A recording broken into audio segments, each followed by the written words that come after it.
Gauri Suryavanshi S मराठीमध्ये आपलं स्वागत। वळूया आजच्या बातमीकडे।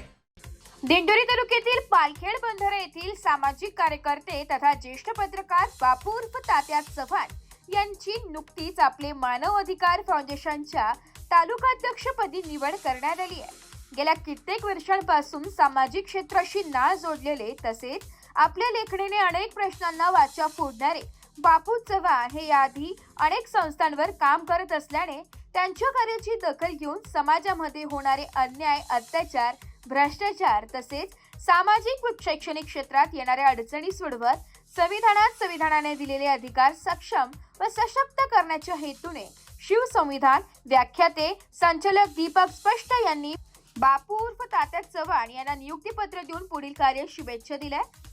यावेळी त्यांचा जिल्हा परिषद प्राथमिक मॉडेल शाळेच्या वतीने मुख्याध्यापक प्रवीण खेरनार, शालेय समिती अध्यक्ष रामनाथ पिठे सदस्य व शिक्षक वृंद यांनी तर ग्रामपंचायतच्या वतीने सरपंच बबलू गायकवाड यांनी तसेच साहित्यरत्न लोकशाही डॉक्टर अण्णाभाऊ साठे जयंती उत्सव समितीने पत्रकार बांधव यांनीही पुष्पगुच्छ देऊन सत्कार केलाय।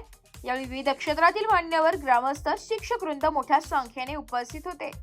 शिक्षण तज्ञ बापूसाहेब चव्हाण, आता यांच्याबद्दल सांगायचं झालं तर मी जेव्हापासून या 2018 मध्ये शाळेमध्ये आलोय तेव्हापासून आजतापर्यंत विविध पदांचा बहुमान त्यांच्याकडे आलेला आहे आणि कदाचित त्यांचं हे सगळं कार्य बघता, त्यांचा प्रामाणिकपणा, विश्वास बघता कदाचित त्यांना तुमचं काम चांगलं आहे आणि म्हणून अजून एक शिरपेच्या मध्ये त्यांचा तुरा रोवण्यात आलेला आहे आणि तो म्हणजेच मानव अधिकार फाउंडेशनच्या वतीने त्यांना दिंडोरी तालुका अध्यक्षपदी त्यांची निवड करण्यात आलेली आहे।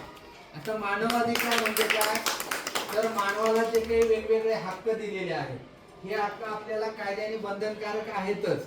खरं तर पत्रकारिता ही त्याशी निगडीतच आहे, परंतु त्याला अजून जोड मिळाली म्हणजे ती तुम्ही एका संघटनेचे किंवा फाउंडेशनचे एक अजून प्रमुख झालात म्हणजे तुम्हाला अजून मोठ्या जबाबदारीचं काम मिळालं आणि तेवढा सत्याचा, न्यायासाठी आणि हक्कासाठी लढण्याचा बहुमान तुम्हाला मिळाला आणि ही सगळ्या आमच्या व्यवस्थापन समितीला आणि सर्वांना एक आनंदाची गोष्ट आहे। म्हणून तुमच्या या सार्थ निवडीबद्दल आमच्या शाळेचे मुख्याध्यापक तथा अध्यक्ष, सर्व उपस्थित मान्यवर यांच्या हस्ते तुमचा शाल आणि बुके देऊन यथोचित असा सन्मान करावा आणि पुढील कार्यासाठी शुभेच्छा द्याव्या।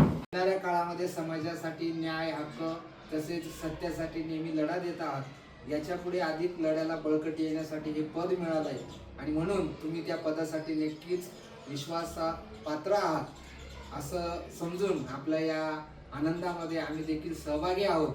आपलं मनपूर्वक शाळेच्या वतीने पुनश्च एकदा अभिनंदन। एस मराठी न्यूज साठी नाशिक शहर प्रतिनिधी दिंडोरी।